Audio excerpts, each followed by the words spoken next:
네, 안녕하세요. 반갑습니다. 이정엽입니다.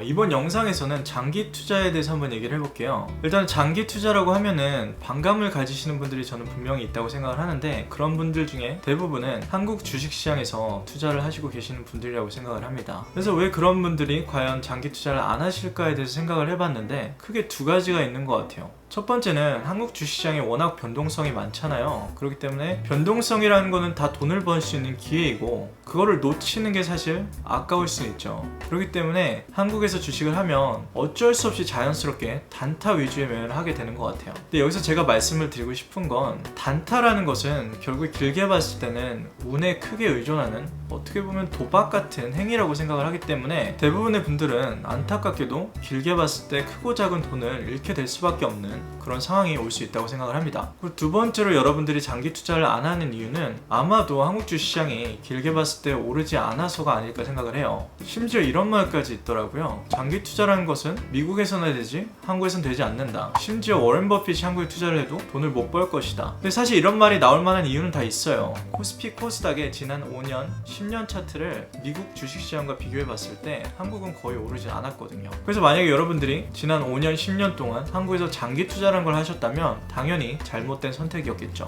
그런데 여기서 제가 말씀드리고 싶은 한 가지는, 이렇게 아무리 오르지 않은 주식시장 속에서도 정말 좋은 주식, 정말 좋은 회사는 존재를 하거든요. 그래서 그런 주식을 찾아서 가지고 있으면 길게 봤을 때는 결과적으로 그 회사의 가치와 함께 올라가게 돼 있다, 이 말씀을 드리고 싶고요. 예를 들어서 한국의 대표적인 기업인 삼성전자의 지난 5년, 10년 차트를 보면 어떻게 쪼개봐도 미국의 S&P 500보다는 더 많이 올랐어요. 그래서 한국 주식시장에서도 장기 투자를 통해서 돈을 벌 수 있다라는 말씀을 드리고 싶고요. 물론 미국보다는 한국에는 장기 투자를 할 수 있는 그런 주식들이 많지 않다는 말에 저는 동의를 합니다. 하지만 또 제가 말씀을 드리고 싶은 건, 그렇다고 해서 그게 단타를 해야 되는 이유가 되면은 안 된다고 생각을 해요.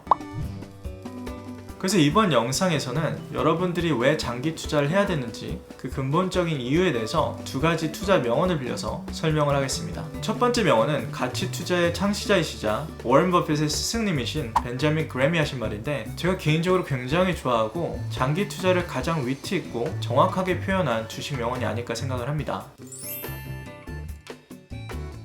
이 명언을 한국말로 먼저 번역을 해보자면, 주식시장은 짧게 봤을 때는 투표 개표기지만 길게 봤을 때는 저울개다. 약간 번역하면 이상하게 들릴 수 있는데 약간 느낌은 오시나요? 해석을 해보자면, 주식이라는 것은 결국에는 그 회사의 가치와 함께 움직이게 돼 있다 라는 말이에요. 다르게 말하면 주식시장은 길게 봤을 때는 그 회사의 가치를 저울개처럼 정확히 반영을 하지만, 짧게 봤을 때는 그 회사와 상관없이 움직일 수 있는 게 주식이고, 그래서 투표 개표기와 비유를 하셨던 것 같아요. 아무리 좋은 주식도 짧게 봤을 때는 회사에 무슨 문제가 있는 것처럼 떨어질 수가 있고요. 아무리 안 좋은 주식도 짧게 봤을 때는 회사에 엄청난 호재가 있는 것처럼 올라갈 수 있는 게, 그게 주식시장이라고 생각을 합니다. 그렇기 때문에 여러분들은 좋은 주식을 찾은 후에 그런 변동성에 상관없이 길게 보고 장기 투자를 하시는 게 저는 옳다고 생각을 합니다. 두 번째 명언은 피터 린치라고 또 다른 미국의 유명한 투자자분이 하신 말인데요.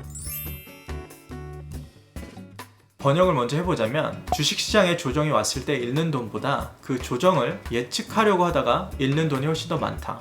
다르게 말하면 마켓 타이밍이란 것은 정말 어렵고 어떻게 보면 불가능한 것이기 때문에 마켓 타이밍을 하려고 하기보다는 길게 보고 장기 투자를 하시라는 게 피터 린치의 말씀이신 것 같아요. 그래서 마켓 타이밍과 관련돼서 제가 개인적으로 좋은 예가 있어서 한번 얘기를 해드려 볼게요. 2016년도에 제가 샌프란시스코에 있는 다지앤칵스라는 뮤추얼 펀드에서 주식 애널리스트로 일을 할 때였는데요. 그 당시에 정말 많은 투자자분들이 이런 말씀을 하셨어요. 2009년부터 지난 7년 동안 주식이 너무 많이 올랐기 때문에 이제는 주식을 팔고 현금의 보유량을 늘려야 된다, 이렇게 말씀하셨고, 정말 그럴듯한 말이었죠, 그 당시에는. 근데 돌이켜보면 그 후로 주식이 너무 많이 올랐잖아요. 그래서 그거는 정말 잘못된 방법이었겠죠. 그래서 여기서 포인트는, 아무리 그렇게 똑똑한 분들이라도 마켓 타이밍이란 것을 하기는 정말 어렵고, 그래서 마켓 타이밍은 하면 안 된다, 그 말씀을 드리고 싶어서 이 예를 한번 드려봤습니다. 그래서 벤자민 그램, 피터 린치 같은 이렇게 유명하신 분들도 다 장기 투자를 하는 데는 이유가 있어요. 그리고 마지막으로 제가 여기서 좀 더 현실적인 제 생각을 말씀을 드리자면, 첫 번째로는 장기 투자가 그냥 아무 주식이나 사서 오래 가지고 있으라는 존버하라는 말은 아니라는 거 다 이해하셨죠? 장기 투자라고 해서 해서 꼭 10년, 20년, 30년을 가지고 있을 필요는 저는 없다고 생각을 해요.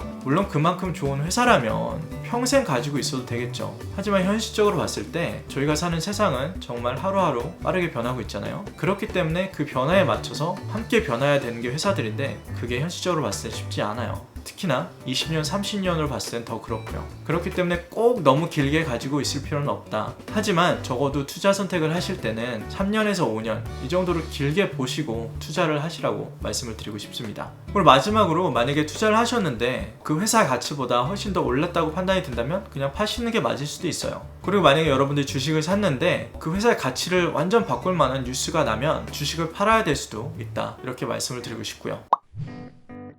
그래서 여기까지 장기 투자에 대해서 말씀을 드렸는데 이해되셨으면 좋겠고요. 그럼 다음 영상에서 또 좋은 컨텐츠로 찾아뵙도록 하겠습니다. 감사합니다.